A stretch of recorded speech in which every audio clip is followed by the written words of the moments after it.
You were taking quite a few medications, I was weren't taking a lot of medications. Why didn't you show us what you were taking? You know, as I did say earlier, each time I look in this bag, it's shocking to think that I used to ingest this on a monthly basis.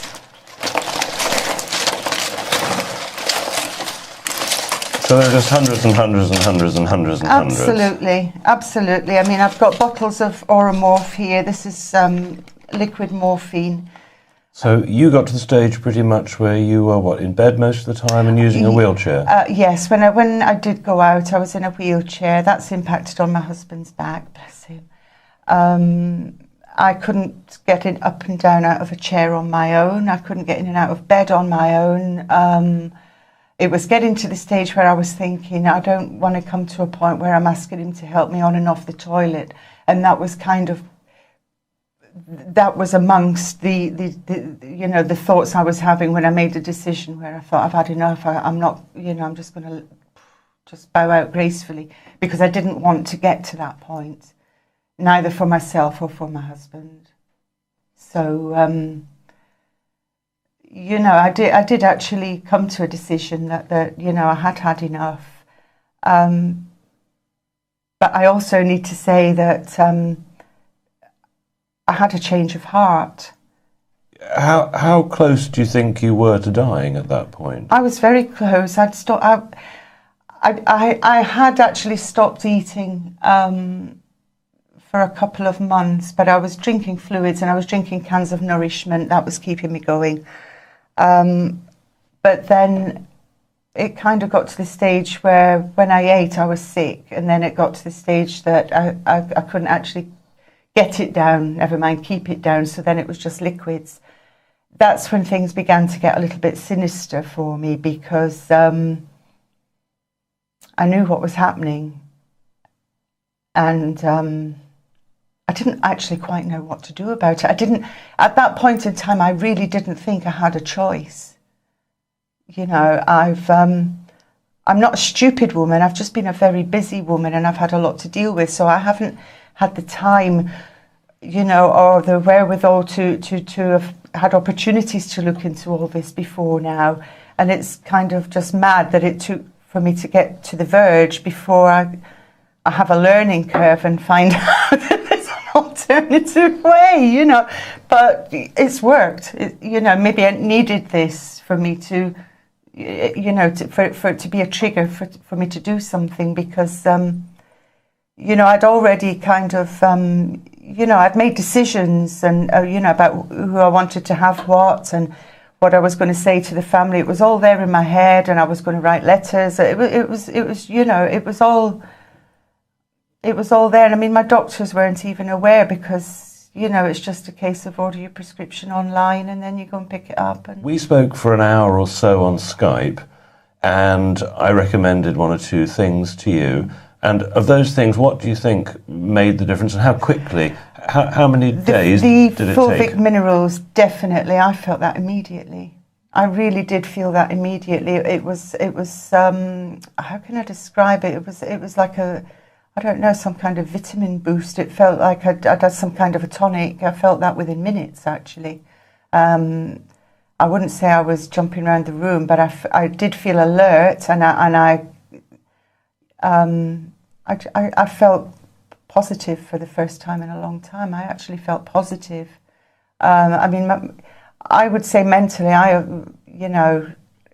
for 20 years on the same antidepressant, and I was on the highest dose as well, the 60 milligrams. To start on the highest dose, I would have thought start on the low dose and work your way up if necessary, but it was one particular doctor said, maybe we could try you on 40 and, see how you go. And I was fine then on the 40, but, I would never have thought I could get off any of these. There was one of these in particular, the Ramipril, which is for high blood pressure. I happened to say, oh, how long will I have to take these? And the doctor said, oh, you'll be on these for the rest of your life. Well, when my Lugol's iodine arrived, the day I started to use the Lugol's iodine was the day I stopped taking the blood pressure medication. And with the use of a blood pressure machine that I have at home, my blood pressure's constantly fine. What they would say is perfectly okay. So I proved that one wrong, didn't I? You know, it's lovely just to be able to wake up every morning now and not feel the way I used to feel, all sad and oh God, not another day to go through. When's it going to end? I mean, that's how I had got. When is it going to end? And hopefully, let people know that, you know, here I am and it's worked. And if it's worked for me, it can work for anybody, I'm sure. So let's examine what the solutions were. That you started taking fulvic minerals. Fulvic minerals, the MMS. The MSM, yeah, MSM, which is sulphur. Yes. Celtic salt. Yeah, the Celtic salt obviously is vital to everybody. Yeah. I'm just trying to think. Zinc and copper, which I'm still. I mean, all of the things that I started on, I'm still taking now, but I've added other things in. You know, I've bought the ozone machine, the coconut oil. I can't sing the praises of that coconut oil enough. I slap it on all over, and I mean all over. I'm gargling with it, cooking with it, greasing hinges at home with it. It's multi-purpose, clearly. It is. It's absolutely marvellous. And how about the magnesium? Did you notice the magnesium is fantastic, Clive. I suffered for nearly 15 years with. I've never heard the term down here, but up in Scotland, it's known as restless leg syndrome. And I used to read so many ailments to do with this in the Scottish Sunday Post. My folks used to send down to me after they'd read it, and it was always about restless leg syndrome. And this doctor that used to reply, he always did say magnesium. And I tried to get milk of magnesia because I thought that's what it meant, but I've found that even that now you can't get.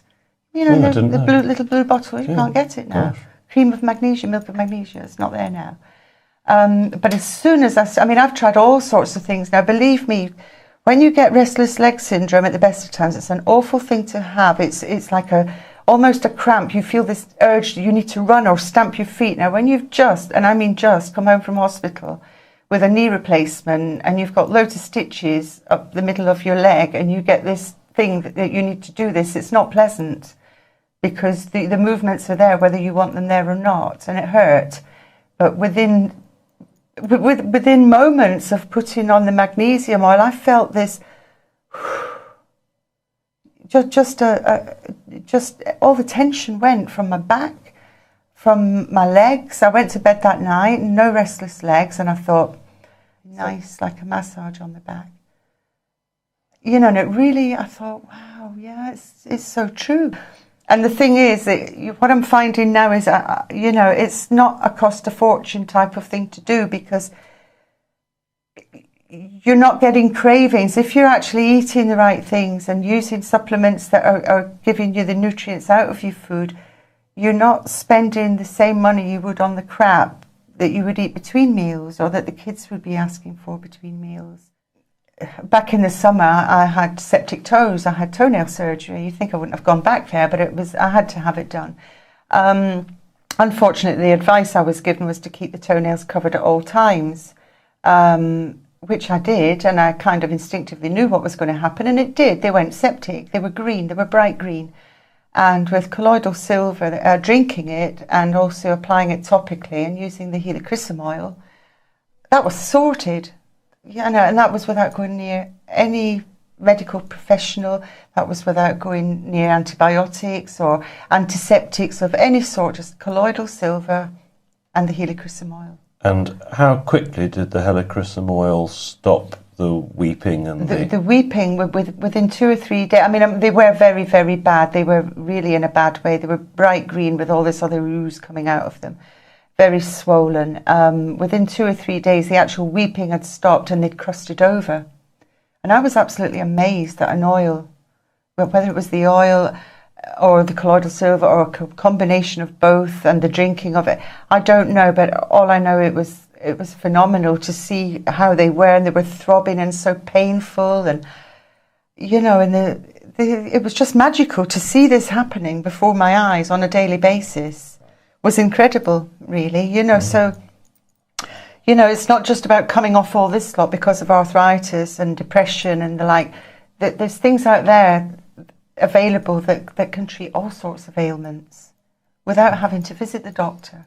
But at the end of the day, we lose our health and we want our health back. And, you know, going to a doctor is fantastic, but they don't study health. And if we want our health back, we need to go to people who can give us health. Absolutely. And, the pain genie. Yes. Tell us about what happened when you tried that. Again, I had never heard of anything like this. I went down to Brighton to hear you talk. Richard Cumbers was there doing a talk with the pain genie, and I was watching this very intently, and I was kind of, you know, thinking, I wonder, and I thought no more of it. And I'd sat there for a couple of hours listening to various speakers, and when I went to stand up, I couldn't stand up straight. The base of I was in so much pain. Dom, who was there as well, Dominic Spreadlove, he was, what's the matter? I said to him, oh my God, I can't stand up. I said, the pain is just unbelievable. And I'd been so glowing that day, and because, you know, standing up suddenly I'm in pain like this, and I really felt horrible. I was miles from home and I just felt horrible. And he said, come with me, and he took me down this little flight of stairs, and he sat me on a chair, and he said, just go with the flow. He says, you know, usually I would say this, that and the other, and all I know is he got me to hold my hair up and my chains, and he sort of zapped me here and he zapped me there, and then he said, right, stand up. And I was expecting not to be able to stand up properly because of the pain. And I stood up and I was upright, and he said, where's your pain now, between 1 and 10? And I just had to tell the truth. I said, it's gone. And he just gave me a big smile, and I was like, I can't believe this is gone. You know, and it's, you know, I'll be totally honest with you. I did not get any pain there until my husband injured his back, as you know, a few months ago. And because he was totally flat out and could do nothing, he has been my carer for the last 15 years. So suddenly the carer needed a carer. So I became the carer, but within 4 or 5 days, the problem had come back. But armed with my ski-gnar, which we now have because we were so impressed, we bought one. You know, this thing is amazing, absolutely amazing. I've used it on my husband's back as well since his back injury, along with massage with the essential oils, and I got him walking again. I got him mobile in about 2 or 3 days. But when he came back from hospital, he couldn't even walk on a walking frame. Wow. So, you know, it's not just me, Clive. You know, it's not just me. It's sorted, you know. So the ski-gnar, yes, it's an amazing piece of kit. It really is. It's, you know, a kind of... You know, one can do the most amazing things with it. Absolutely. Reversing blindness being one of them. You know, I feel now that this is where I need to be, is helping other people. Because, you know, I've been through it. I know how it feels. I know how it feels to be on this lot. And I know how it feels to go through coming off this lot. And now I know how it feels to be minus this lot. And, you know, I want to absorb as much information and knowledge as I can. My husband as well, because we feel passionately. This has not just changed everything for me. This has changed everything for my whole family.